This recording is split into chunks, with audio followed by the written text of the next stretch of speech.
सण उत्सवाच्या पार्श्वभूमीवर कायदा सुव्यवस्थेच्या दृष्टीने नांदेड पोलिसांनी मोठी धडक कारवाई केली आहे।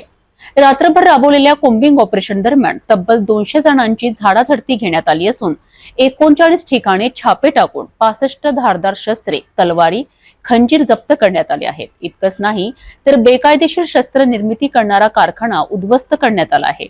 पोलीस अधीक्षक अविनाश कुमार यांनी याबाबत माहिती दिली आहे। यात मोठ्या कारवाईने संपूर्ण नांदेड जिल्ह्यात खळबळ उडाली आहे। ग्रामीण आणि सर्व सिटीचे जे 6 पोलीस स्टेशन आहेत, हा 6 पोलीस स्टेशनमध्ये आम्ही आज रात्री कॉम्बिंग आणि सर्च ऑपरेशन ठेवला होता।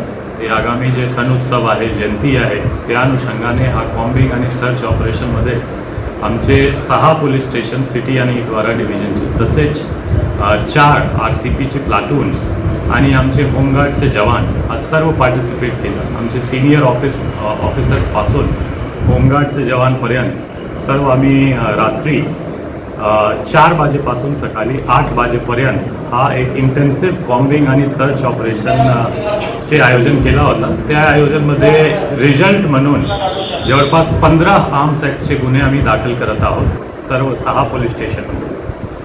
तसेच 65 असा जे शार्प वेपन आहे ते आम्ही जप्त केलेला आहे। तसेच 6 मोटरसायकल आणि एक 4 व्हीलर, ज्यामध्ये जी हा सर्व चोरीचे होऊ शकतो, मोटरसायकल आणि 4 व्हीलर असा आम्ही जप्त केलेला आहे। त्यांच्यावर 124 आणि 122 ची कारवाई होणार।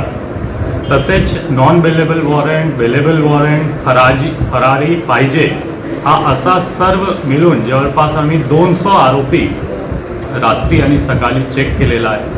त्यांची घरझडती गेलेला आहे आणि यामध्ये इतके आम्ही कारवाई केलेला आहे आणि आम्ही परत 2-3 दिवसानंतर परत करणार। आमचं आव्हान तेच राहणार की आमची कॉम्बिंग आणि सर्च ऑपरेशनमध्ये तुम्ही सहकार्य करा आणि जे आगामी सण उत्सव आहे ते शांततात सर्व काही हो याबाबत आमचे प्रयत्न चालू राहणार।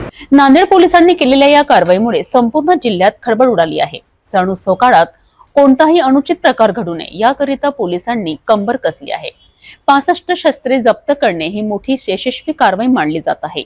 आता पुढील टप्प्यात पोलिसांकडून अजून कठोर कारवाई केली जाणार आहे का, हे पाहणं महत्त्वाचं ठरेल आहे।